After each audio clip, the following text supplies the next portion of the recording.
بسم اللہ الرحمن الرحیم۔ خلافت راشدہ کا شاندار دور اول۔ خلیفہ اور خلافت۔ خلیفہ کے معنی جانشین اور خلافت کے معنی جانشینی کے ہیں، لیکن مورخوں کی اصطلاح میں خلیفہ بادشاہ، سلطان یا شہنشاہ کو کہتے ہیں اور خلافت سلطنت کو کہا جاتا ہے۔ مورخوں کے لیے یہ ضروری نہیں ہے کہ وہ خلیفہ اور خلافت کی بحث میں اپنا اور قارئین کرام کا وقت ضائع کریں، لیکن حضور صلی اللہ علیہ وآلہ وسلم کی جانشینی کا مسئلہ مایا النزاع بن گیا ہے اور اس نے ایک اختلافی صورت اختیار کر لی ہے جس نے ایک ہی قوم کے دو فرقوں میں مخالفت پیدا کر دی ہے، اور اسی مخالفت کا اثر تاریخوں پر بھی پڑا ہے۔ اس لیے تاریخ اسلام لکھنے والوں کے لیے یہ ضروری ہو گیا ہے کہ وہ اس مسئلے پر بھی خامہ فرسائی کریں۔ مسئلہ خلافت میں اختلاف۔ یہ حقیقت ہے کہ اگر خلافت باعتبار وراثت ہوتی تو مردوں میں سب سے پہلے اور سب سے زیادہ کے مستحق حضرت عباس رضی اللہ تعالیٰ عنہ تھے، جو حضرت صلی اللہ علیہ وسلم کے حقیقی چچا تھے۔ ان کے بعد حضرت علی کرم اللہ وجہہ کو حق پہنچتا تھا، مگر مسئلہ خلافت پر اختلاف رکھنے والے حضرت عباس رضی اللہ تعالیٰ عنہ کا نام بھی نہیں لیتے۔ وہ حضرت علی کرم اللہ وجہہ کو پیش کرتے ہیں اور انہیں ہی حقدار بتاتے ہیں، حالانکہ حضرت علی کرم اللہ وجہہ حضور صلی اللہ علیہ وسلم کے چچا کے بیٹے تھے اور حضرت عباس رضی اللہ تعالیٰ عنہ آپ کے حقیقی چچا تھے۔ وجہ نزاع۔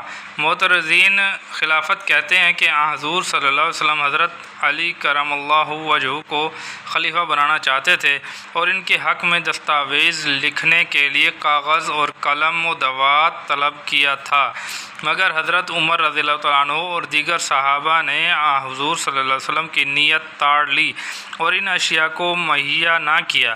اس میں کوئی شبہ نہیں کہ حضرت صلی اللہ علیہ وسلم نے کاغذ اور قلم و دوات طلب کرتے ہوئے فرمایا کہ میں تمہارے لیے کچھ لکھ دوں تاکہ میرے بعد تم گمراہ نہ ہو، مگر اس قدر کہتے ہیں آپ پر غفلت طاری ہو گئی، اور جب صحابہ کرام نے حضور صلی اللہ علیہ وسلم کو متوجہ کرنا چاہا تو حضرت عمر رضی اللہ تعالیٰ عنہ فاروق نے کہا کہ حضور صلی اللہ علیہ وسلم کو اذیت نہ دو، ہمارے لیے اللہ کی کتاب کافی ہے۔ جب حضور صلی اللہ علیہ وسلم کو ہوش آیا اور صحابہ نے دریافت کیا کہ آپ کیا لکھانا چاہتے تھے تو آپ نے فرمایا کہ مجھے میرے حال پر چھوڑ دو، شور نہ کرو اور باہر چلے جاؤ۔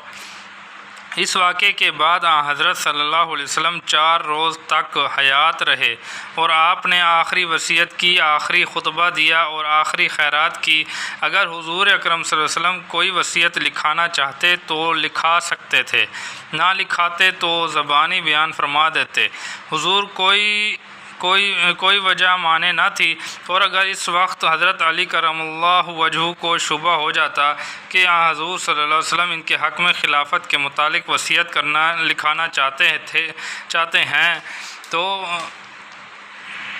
تو وہ خود استفسار کرتے۔ وہ ہر وقت حضور صلی اللہ علیہ وسلم کے پاس رہتے تھے، مگر نہ ان کو شبہ تھا، نہ انہوں نے دریافت فرمایا، نہ حضرت صلی اللہ علیہ وسلم خلافت کے متعلق کچھ لکھانا چاہتے تھے، نہ آپ نے لکھایا اور نہ زبانی اس مسئلے کے متعلق کچھ ارشاد فرمایا۔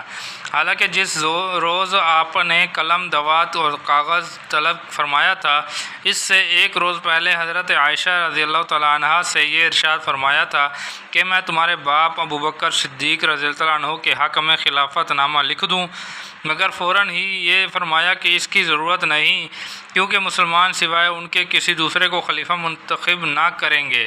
مشیت یزدی یہی ہے۔ حضور صلی اللہ علیہ وسلم نبی تھے، نبیوں کو الہام ہوتا ہے، حضور اکرم کو بھی الہام ہی کے ذریعے سے مشیت یزدی کا علم ہو گیا تھا۔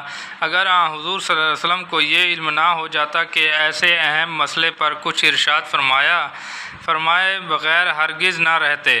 حضور صلی اللہ علیہ وسلم نے اپنے زمانہ علالت میں ہر قسم کے احکام صادر فرمائے، ضروری باتیں بیان فرمائی، وصیت کی، مسئلے خلافت پر بھی کچھ نہ کچھ ارشاد فرما جاتے، مگر ایک لفظ نہیں نہیں فرمایا۔ یہ نہیں کہا جا سکتا کہ حضور صلی اللہ علیہ وسلم اس مسئلے کو بھول گئے یا کسی مروت کی وجہ سے کچھ نہ کہا سکے۔ یہ جانشینی کا معاملہ تھا، کسی مروت کی وجہ سے حضور صلی اللہ علیہ وسلم خاموش نہ رہ سکتے تھے، اور حضور صلی اللہ علیہ وسلم کا اس بات کو نہ بھولنا اس امر سے واضح ہو جاتا ہے کہ آخری خطبہ میں حضور صلی اللہ علیہ وسلم نے انصار کے متعلق فرمایا تھا کہ یہ انصار کم ہوتے چلے جائیں گے، میرے بعد جو مسلمانوں کے نفع نقصان کا متولی ہو، خلیفہ ہو، ان پر لطف و کرم کرے۔ اس سے یہ بات بھی صاف ہو جاتی ہے کہ حضور اکرم صلی اللہ علیہ وسلم مسئلہ خلافت کے متعلق کچھ ارشاد فرمانا نہ چاہتے تھے۔ حضور صلی اللہ علیہ وسلم اسی لیے آپ اس پر خاموش رہے اور اس معاملے کو خدا پر چھوڑ دیا تھا۔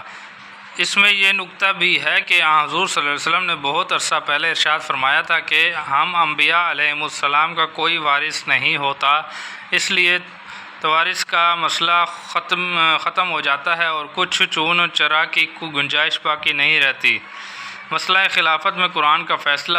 خلافت کے معاملے پر مسلمانوں کے دو بڑے فرقوں میں اختلاف ہے اور دونوں فرقے قرآن شریف پر ایمان رکھتے ہیں۔ مناسب یہ ہے کہ قرآن شریف ہی کو حکم ٹھہرائیں اور اس باہمی تو میں کو بند کر کے قرآن کریم کے اس فیصلے کو گوش ہوش سے سنیں۔ اللہ تعالیٰ نے قرآن شریف میں ارشاد فرمایا ہے، یعنی کہ سورۃ آل عمران میں، یعنی کہو اے اللہ مالک ملک کے جسے چاہے ملک کو دیتا ہے اور جسے چاہے چھین لیتا ہے۔ اس آیات مقدس سے یہ بات صاف اور واضح ہو جاتی ہے کہ ملک و حکومت دنیا خدا کے اختیار میں ہے، بندہ کے نہیں۔ اس لیے بھی حضور صلی اللہ علیہ وسلم نے اس مسئلے میں سکون اختیار کی اور کسی جانشین کا تعین نہ فرمایا۔ خداوند کریم نے جسے بہتر سمجھا اسے خلیفہ مقرر کر کے خلافت عطا کر دی۔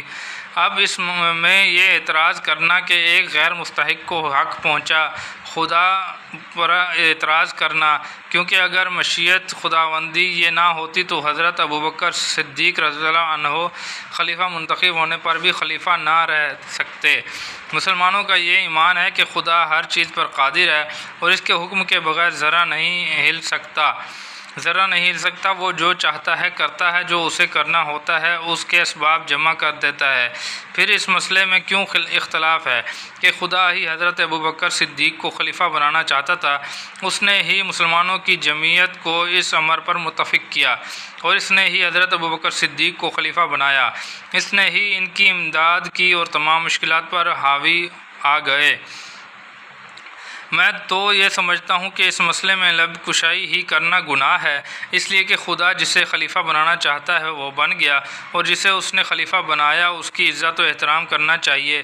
اگر یہ کہا جائے کہ خدا جسے خلیفہ بنانا چاہتا تھا وہ نہ بنا بلکہ ایک غیر مستحق شخص خلیفہ بن گیا تو اس سے خداوند عالم کی کمزوری ظاہر ہوتی ہے، حالانکہ ہمارا یہ بھی ایمان ہے کہ خدا کمزور نہیں ہے بلکہ وہ نہایت زبردست اور زور آور ہے۔ اس تمام بحث کا نتیجہ یہ ہو کہ خدا ہی نے حضرت ابوبکر صدیق کو خلیفہ بنایا، وہی خلافت کے مستحق تھے۔ آئندہ کے واقعات سے بھی یہ بات بخوبی روشن اور واضح ہو جائے گی کہ ابوبکر صدیق کو خداوند کریم ہی نے خلیفہ بنایا تھا اور خدا ہی نے ان کی امداد کی۔ اب ہمیں اس باہمی اختلاف کو ختم کرنا چاہیے اور قرآن شریف کے اس فیصلے کو مان کر باہم مل بیٹھنا چاہیے۔